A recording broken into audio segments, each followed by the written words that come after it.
ಸಕ್ಕರೆ ನಾಡು ಮಂಡ್ಯದಲ್ಲಿ ಈ ಬಾರಿ ಮುಂಗಾರು ಮಳೆಯ ನಿರೀಕ್ಷೆಯಲ್ಲಿದ್ದ ರೈತರು ಆ ಎಲ್ಲ ಆಸೆಗಳನ್ನು ಕೂಡ ಕೈಬಿಟ್ಟಿದ್ದಾರೆ. ಕಾರಣ ಮುಂಗಾರು ಮಳೆ ಕೈಕೊಟ್ಟಿದೆ ಅಂತ. ಇದರಿಂದ ಕೆಆರ್ಎಸ್ ಜಲಾಶಯದಲ್ಲೂ ಕೂಡ ನೀರಿನ ಮಟ್ಟ ಕಡಿಮೆ ಆಗಿದ್ದು ಬೆಳೆಗಳಿಗೆ ನೀರಿಲ್ಲದೆ ಬೆಳೆ ಒಣಗಿ ಹೋಗಿದೆ ಅನ್ನೋ ಕಾರಣಕ್ಕೆ ರೈತರು ಇವತ್ತು ಕಣ್ಣೀರು ಹಾಕ್ತಿದ್ದಾರೆ. ಇದರ ಜೊತೆಗೆ ಬೀದಿಗಿಳಿದು ಹೋರಾಟ ಮಾಡೋದಕ್ಕೆ ಮುಂದಾಗ್ತಿದ್ದಾರೆ. ಆ ಮೂಲಕ ಸರ್ಕಾರದ ವಿರುದ್ಧ ಆಕ್ರೋಶ ವ್ಯಕ್ತವಾಗ್ತಾ ಇದೆ. ಈ ಕುರಿತ ಒಂದು ರಿಪೋರ್ಟ್ ಇದೆ, ಬನ್ನಿ ನೋಡ್ಕೊಂಡು ಬರೋಣ.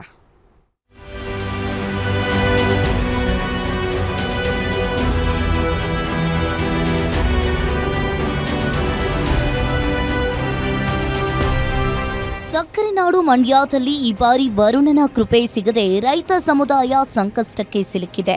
ಜಿಲ್ಲೆಯ ಪ್ರಮುಖ ನೀರಿನ ಆಧಾರವಾದ ಕೆಆರ್ಎಸ್ ಜಲಾಶಯದಲ್ಲಿ ನೀರಿನ ಸಂಗ್ರಹ ಕುಸಿದಿರುವ ಪರಿಣಾಮ ನಾಲೆಗಳಿಗೆ ನೀರು ಹರಿತಾ ಇಲ್ಲ. ನೂರಾರು ಎಕರೆ ಪ್ರದೇಶದಲ್ಲಿ ಬೆಳೆದಿರುವ ಕಬ್ಬು ಹಾಗೂ ಭತ್ತದ ಬೆಳೆ ನೀರಿನ ಅಭಾವದಿಂದ ಒಣಗುವ ಹಂತವನ್ನ ತಲುಪಿದ್ದು ಕೈಗೆ ಬಂದ ತುತ್ತು ಬಾಯಿಗೆ ಬಾರದಂತಾಗಿದೆ. ಬೆಳೆ ಉಳಿಸಿಕೊಡುವಂತೆ ಆಗ್ರಹಿಸಿ ರೈತರು ಸರ್ಕಾರದ ವಿರುದ್ಧ ಪ್ರತಿಭಟನೆಯನ್ನ ನಡೆಸ್ತಾ ಇದ್ದಾರೆ. ಕಟ್ಟೆಯಲ್ಲಿ ನೀರಿದೆ, 85 ಅಡಿ 86 ಅಡಿ ನೀರಿದೆ ಅಂತ ಅವರೇ ಹೇಳಿಕೆ ಕೊಟ್ಟಿದ್ದಾರೆ, ಪತ್ರಿಕೆಲ್ಲೂ ಬಂದಿದೆ. 86 ಅಡಿ ನೀರಿದ್ರು ಸುಧಾ ತಮಿಳುನಾಡು ನೀರು ಕೊಡ್ತಾ ಇದ್ದಾರೆ, ನಮ್ಮ ಬೆಳೆ ಒಣಗೋಗುತ್ತೆ, ನೀರು ಕೊಡ್ತಾ ಇಲ್ಲ. ದಯಮಾಡಿ ಮುಂದಿನ ಸರ್ಕಾರ ಏನು ಈ ಕಾಂಗ್ರೆಸ್ ಸರ್ಕಾರ ಇದೆ, ನೀವು ಉಳಿಬೇಕು ಅಂದರೆ ಜನಗಳ ಹತ್ರ ಬಂದು ನೀವು ಕೇಳಬೇಕು ಅಂದರೆ ದಯಮಾಡಿ ಫಸ್ಟು VC ಚಾನಲ್ನ ಓಪನ್ ಮಾಡಿಸಿ. ಇಲ್ಲಿ ಕೋಟ್ಯಾಂತರ ಜನ ಸಾಯ್ತಾ ಇದ್ದಾರೆ. ಒಬ್ಬನು ಪರಿಹಾರ ಕೊಡೋದು ಸರಿನಾ? ಇಲ್ಲಿ ಎಲ್ಲ ರೈತರಿಗೂ ಪರಿಹಾರ ಕೊಡೋದು ಸರಿನಾ? ಇನ್ನೊಂದೆಡೆ ಕೊಡಗು ಭಾಗದಲ್ಲಿ ಮಳೆಯಾಗಿ ಕೆಆರ್ಎಸ್ಗೆ ಅಲ್ಪ ಪ್ರಮಾಣದ ಒಳಹರಿವು ಆರಂಭವಾದರೂ ರೈತರಿಗೆ ನೀರು ಬಿಡದೆ ನದಿಗೆ ಮಾತ್ರ ನೀರು ಹರಿಸಲಾಗ್ತಾ ಇದೆ ಎಂಬ ಆರೋಪ ಕೇಳಿಬಂದಿದೆ.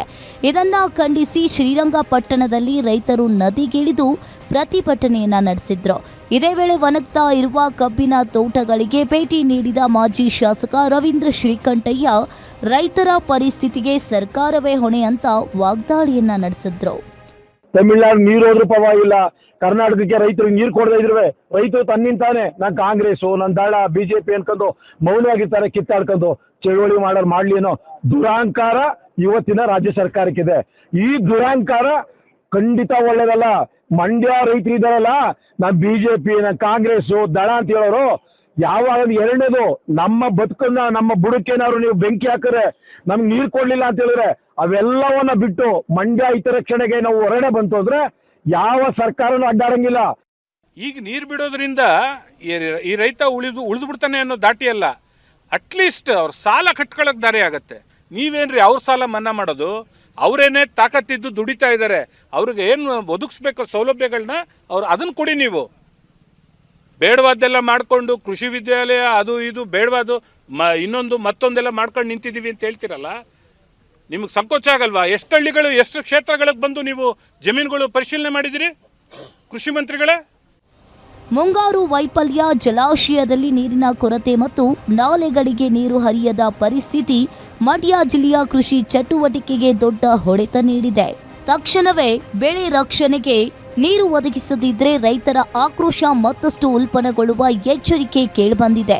ಸರ್ಕಾರದ ಮುಂದಿನ ನಿರ್ಧಾರವೇ ಅನ್ನದಾತರ ಭವಿಷ್ಯವನ್ನ ನಿರ್ಧಾರ ಮಾಡಲಿದೆ. Raghavendra Ganjam, guarantee news, Mandya.